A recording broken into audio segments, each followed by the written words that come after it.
Hello, everyone. I'm here with a final review on the Dear You project.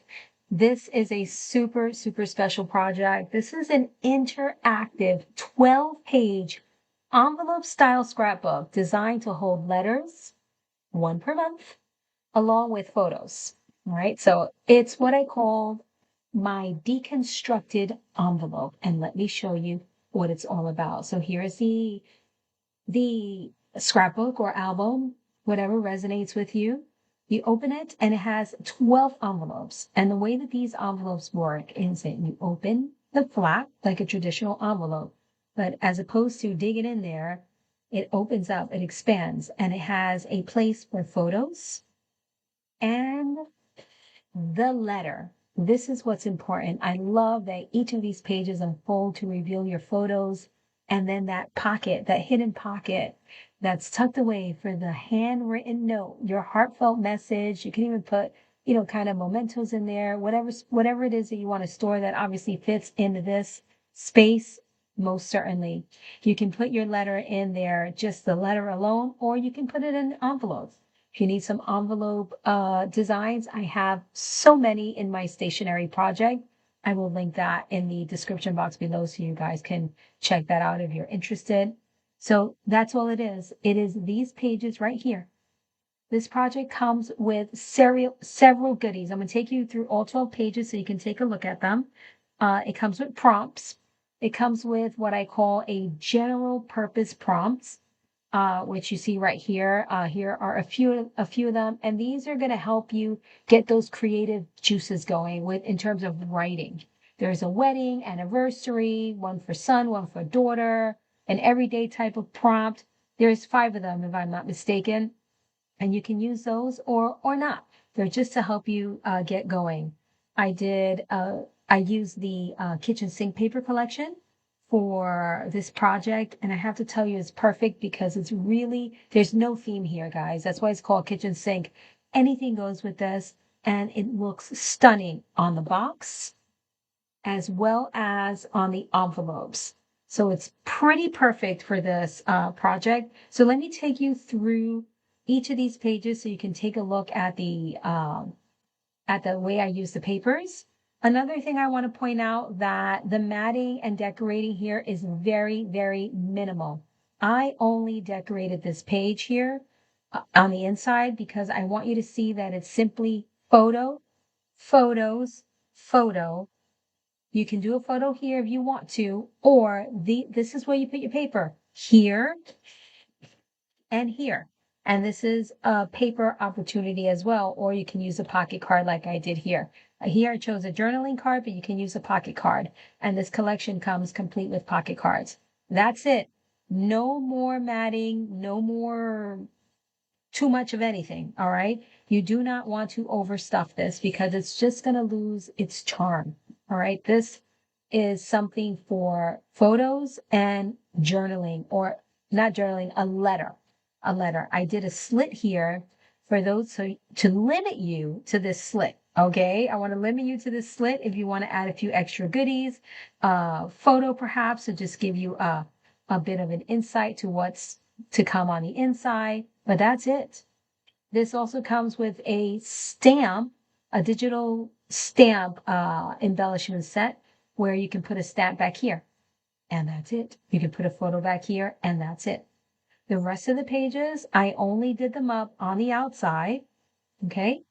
So that, oops, sorry, I'm out of camera, out of frame, so that you realize that that's it. It's just photos. Here I give you another photo opportunity or photo setup. And then here, paper, paper, paper. Whether you want to follow through with this paper or choose a completely different paper, that is up to you. Anything will go, and you will see that as I thumb through these because the papers, they all work back. Although they are heavy printed types of collage papers, they truly work back, whether you're documenting a long distance relationship, creating an anniversary or a wedding keepsake filled with cards. You can probably put a card in here as opposed to a letter if you want to, or a picture of a card and tuck it away in here. That also works nicely. Um, I lost my train of thought here, but anyway, back to the matting. All right. So, okay. I remember now what I was going to say. Whether you are creating this for someone in the military, those letters that you write for your loved one in the military, you get lots of those. I remember my Robbie sending those letters and me sending those letters back. I wish I would have thought of this back then. And I still obviously can do it. I have every single one of his letters, but I think this would be lovely for those military letters for your son or your daughter. Of course, your significant other. I wish I had something like this from my mom that I can look through. I don't have anything like this from my mom. And I will tell you that one of my goals is to make one of these for Faith and for Robert. Uh, I think it's important, and I never realized this until my mom passed away. So super duper duper important, guys. I love the prompts. You can, of course, as I showed you, put them up here. You can put them here.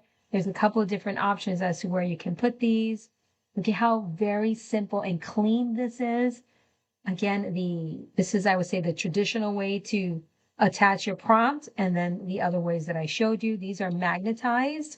So if you'd like to pick up magnets in my shop as well, I will link you to that in the description box.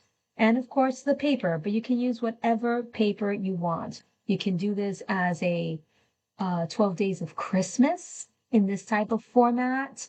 If you have ideas on how you would use this, like maybe a baby's first year as well, a letter to your baby with a picture every single month and what you were feeling in that month as, you know, they were hitting that milestone, I think that would be darling. Please leave a comment. Let me know how you would use this. How would you structure this for your loved one? I think it's just a must make. Really, really a must make. I have lots and lots of album designs, but this one, I have to tell you, is most certainly the most heartfelt keepsake that I have designed. I feel like this is more than just a scrapbook. This is about connection and celebration, and it doesn't get any more special than that. True, true connection when you're flipping through this and reading and looking at the photos.